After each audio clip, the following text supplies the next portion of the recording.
Let's talk about long division with polynomials. For us to begin, it will be helpful for us to remember what we did when doing long division in elementary school with numbers. For instance, 25 goes into 527.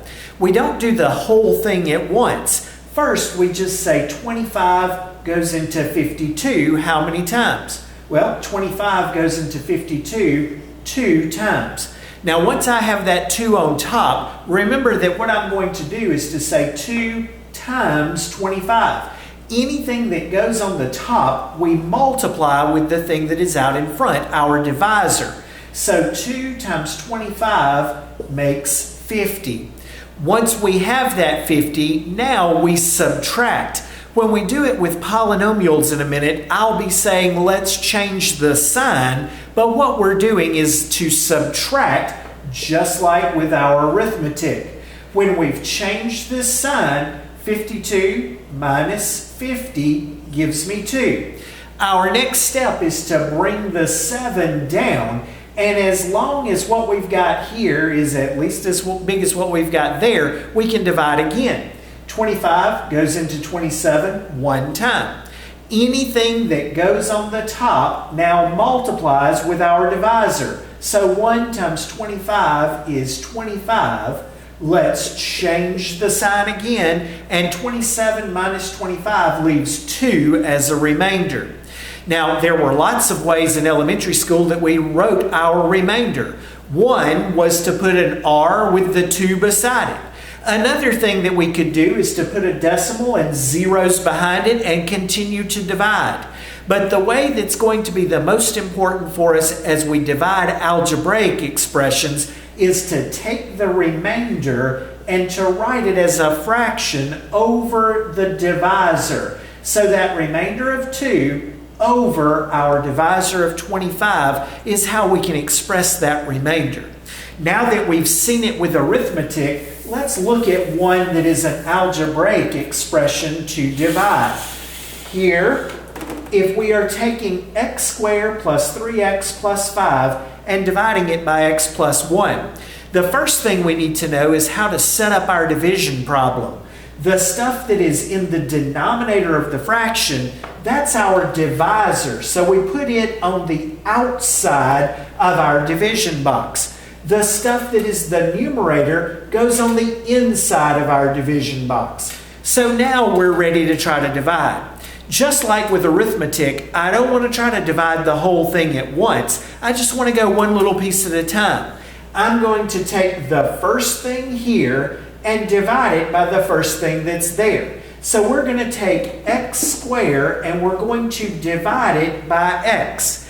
If you divide x squared by x, remember, keep the base, subtract the exponents, so our result here is just an x.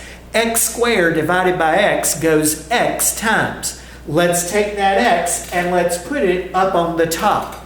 Now, just like with arithmetic, anything that goes on the top is now going to multiply with what is in front, our divisor. So x times x makes x squared, and x times 1 makes x. Just like we did with arithmetic, we now need to subtract that bottom line. But instead of calling it subtracting, I'm going to say, let's change the signs. When we change the signs, I'm going to put the new sign in parentheses so that I can keep track of what sign is the new one.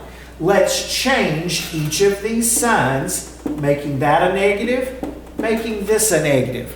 Now, if we've done our division right, the first part should always go away. Back here on the back, 3x minus x gives me 2x. And just like with arithmetic, let's bring down that plus 5 that's on the back. So now I'm ready to try to divide again. As long as what is here has at least the same degree as what is there, I can divide them again. Both of these have a degree of 1. The exponent understood is a 1, so we can divide this again. Let's take 2x and divide that by x. That's the first thing here divided by the first thing there. Well, when we do that, our x's are going to cancel and we're left here with just a 2. So 2x divided by x gives me 2. That's what's going to go on the top. 2 is a positive 2, so let's put plus 2 between our terms in our quotient. Now, whatever goes on top, let's take that and multiply with what's out in front. 2 times x made 2x. 2 times 1 made 2. Just like we've been doing, now I'll subtract, changing both of these signs. As we change the signs, putting the new sign in parentheses, if we've done it right, the first part's going to go away. 2x minus 2x, it's gone. Here, 5 minus 2 gives me 3. Now this 3 is going to be our remainder.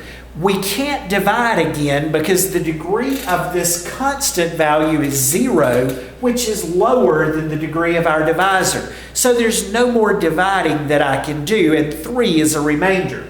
How we'll write our answer when we have that remainder of 3?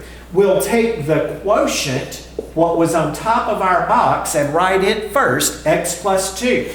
Then we'll always put a plus sign next to separate the constant value from the fraction that is going to be behind it. No matter what the sign of our remainder is, always stick a plus sign there. Finally, let's take our remainder and put it over our original divisor, which was x plus 1. And this is how we should express our answer. This part was our quotient, our remainder over our original divisor.